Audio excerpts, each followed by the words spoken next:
down here about That maps.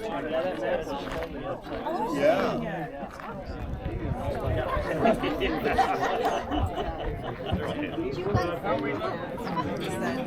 I read the right notes. Move on in so you can hear me.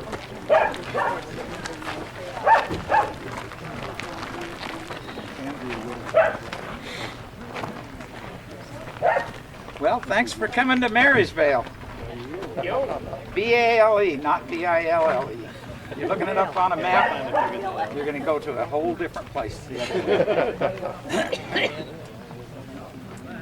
First of all, Dave. Yeah. I brought some flags. I brought some orange long sleeve shirts, hats, and I might have some gaiters if you want some. So contact me after the ride and you can get them if you do. Okay, we've got some people today that I want to introduce. Where you at, Lamar? I'm trying to find my little wife. Well, I know where she is, and I'm not saying right now. Oh, She says she's came only out. the size of a quarter. She's already standing up. What do you mean? okay, Lamar is our tail gunner today. Daryl's in charge of counting the machines at each and every stop. Eric, where are you? Right here. There you go. Eric and Misty, we're doing something a little bit different. He's helping stage and helping us with our satellite phone. We're going to try something different today. They're going to be in the middle of the pack all day long. Okay. And so if they're moving around or whatever, that's okay, as long as they can stay close to the middle. The reasoning being, if something happens on 20 machines behind or 20 machines ahead, you're in the middle, you're not waiting. If it's the second machine that has trouble or there's trouble and we need a satellite phone, you're not waiting for the tail gunner to get there. Here's the reality of this ride. The reality is it's going to be dusty, okay? With the amount of machines that we've got, if you're only 1/8 of a mile apart, the front to the back is 5 miles. Okay? That's the good news to hear. All right. That puts it in perspective.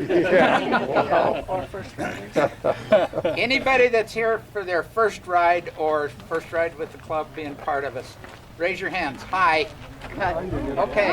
We need you to introduce yourselves and then kind of give us an idea of what machine you drive, although that doesn't matter to me as much as it does to some of the club officers. Wait, are we the only ones? No. Okay. I'm Pete Krickenberg. This Andrea. is Andrea. We've ridden with the club before as guests of Daryl and Shelley Miles, and that's why we're members now. Okay. So this is our first ride as members. I'm the daughter. Oh, great. Good. Great. Glad to hear. Another one back here somewhere. Yeah, Craig and Sharice Peterson. I went 2 weeks ago in the swell, and this is her first ride. Okay. And this is our first year, so. Okay. Jack, first of all, you guys, where are you from? Kaysville. Kaysville. How about you? South Jordan. South Jordan. We'll forgive you for both of them. Jane and Kent. This is our first ride. We just joined a few months ago. Our friends and relatives are Barry and Heidi Fitzgerald. Great. We live in Ivans, just outside of St. George. Wow. So it's about the same distance. Well, you're closer than we are from up north, aren't Yeah, you? only 2.5 hours. So you'll be used to the dust. Oh yeah, that's to be expected. And the sun. The length of the ride is going to be about 70-ish miles. We're going to end up clear down in Circleville. Wow. And then we'll come back a different way, but it'll still be over there. The thing I want you to be aware of is that we're going to cross the highway 3 or 4 times. So that means we don't get a standing stop order from police or anything else. You got to stop and look before you cross the highway. Okay? What's on this side? We go up into the Monroe Mountains and we go up a little canyon down here. I don't remember the name of it. But what they found is that last fall they had a controlled burn. Is they found that it had clogged, the ash had washed down and clogged all of their culverts, washed out a bunch of stuff, and actually created a ravine where there's a 30-foot waterfall that never existed before. So But there's that no road way is of getting closed. up there or to Manning Lake or any of those. They're all gone over there. Probably won't be open this year. Oh, that's You right. can get into that area from over in Richfield, come this way, but you Yeah. can't from this side. Yeah, from this side. Yeah, when we get over at Circleville, we'll be at Butch Cassidy's Farm. Cabin. Life, Childhood. childhood farm. Yeah, childhood farm. Cabin over there. We will have lunch over there. Okay. I guess we're ready to roll. You having a prayer? Let's see if we can have a prayer. Anybody like to give us a prayer before we go?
Early 1970s, Disneyland came and looked at this and offered him $10,000 back then to buy it because they wanted it and they wouldn't sell it. So this is where it's at. 10,050.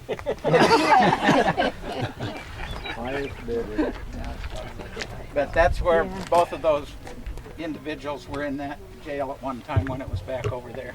Butch Cassidy and Jesse James. Butch Cassidy and Jesse James. And that's about all the history there is on that, except it is authentic. It's the original. I know I was there. I couldn't find the other, but there are tons of signatures in there. A lot. And this actually used to be called the Marysvale.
name is Tanya. Hi.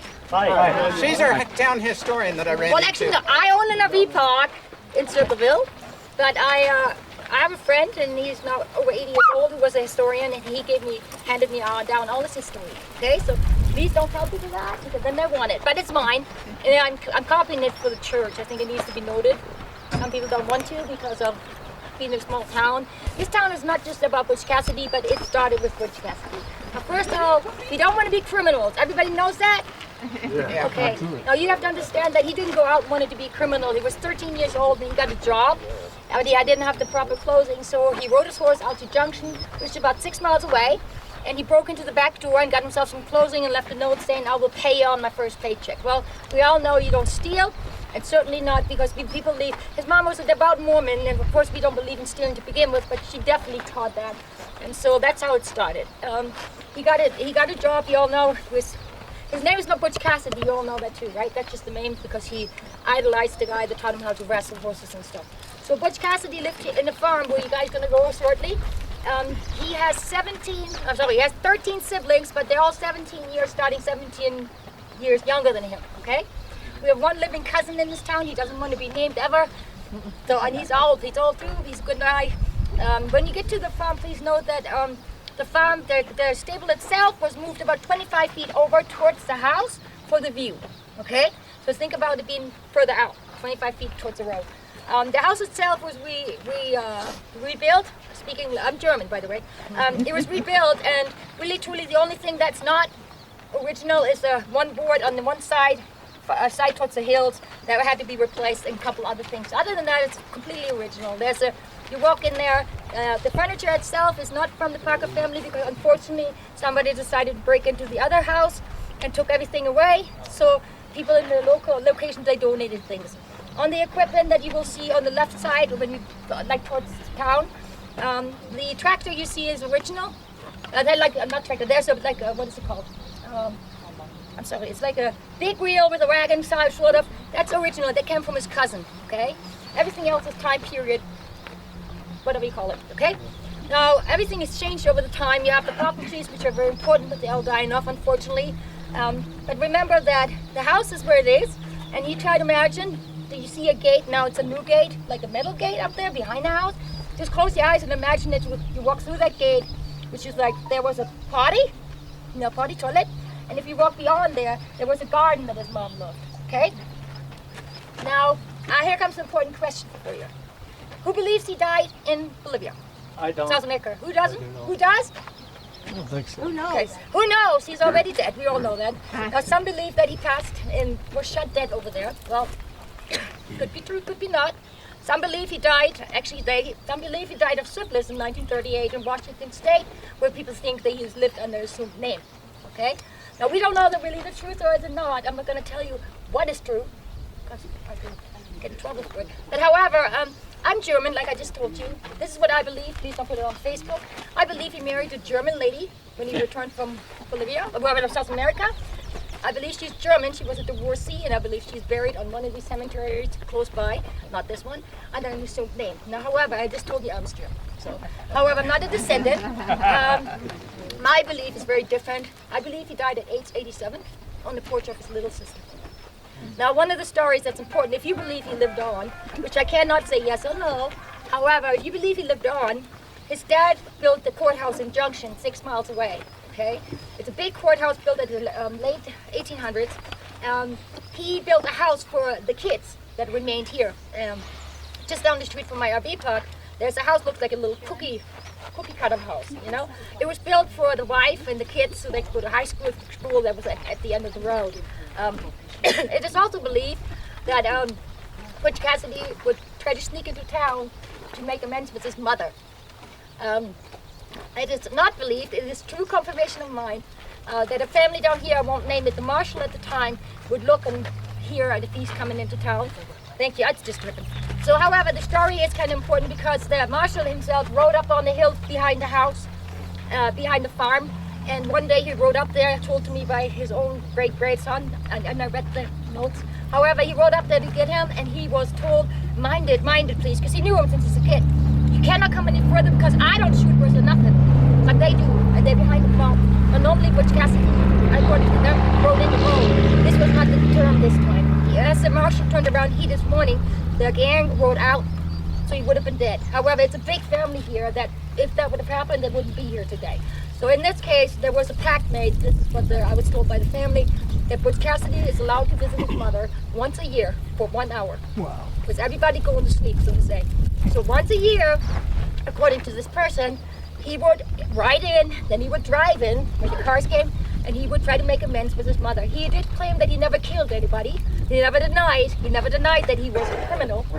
However, I'm not saying it's okay, but in this town, some people believe, the old people say, the family stories, that he was somewhat of a Robin Hood. Not okay to steal, but he left shoes for kids, he left seeds, he left things not of money value.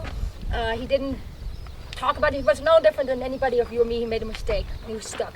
So I'm not saying he wasn't a bad guy, but to me, I think it was pretty kind of cool. I mean, other people did it. Not good what he did.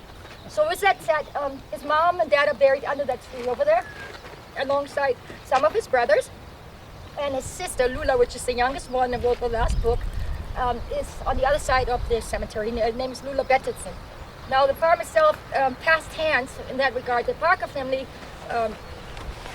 my girlfriend, she passed away 4 years ago. She was 94 years old, and her brother, her family lived in that little cabin after the Parker stopped farming it. Their parents took over farming, their parents took over farming that, and her brother actually was born in that cabin. He was born up top in the loft, so everybody has a different story. Nobody will tell you the truth. I just think it's a great story, whichever you believe, okay? So, with that said, I like to tell you that once upon a time, the nephew, Lula, the last living child, sister, her nephew, played a poker game, and it was lost to a family named Anderson in California. So it changed hands.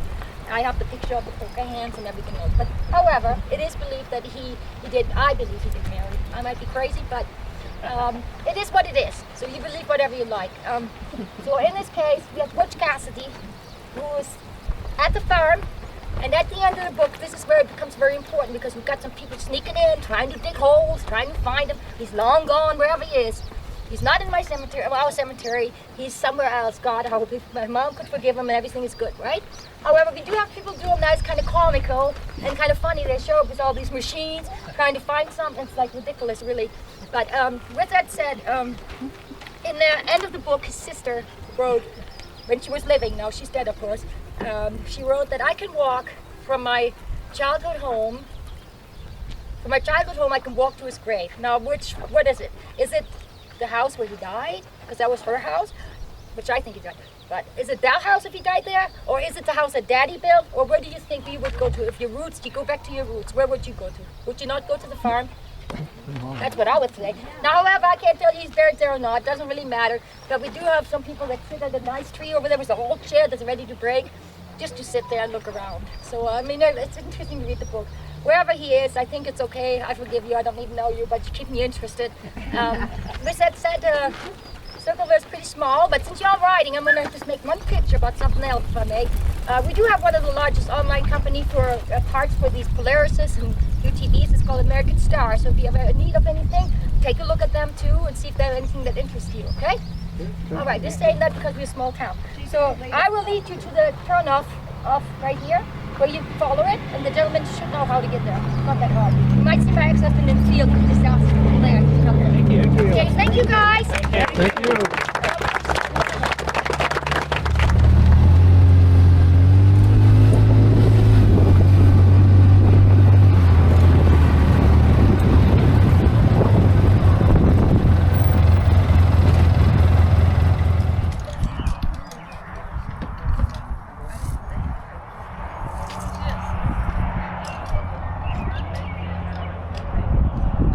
You can only go into the To where the that door because then they've got it blocked off with plastic. Wow.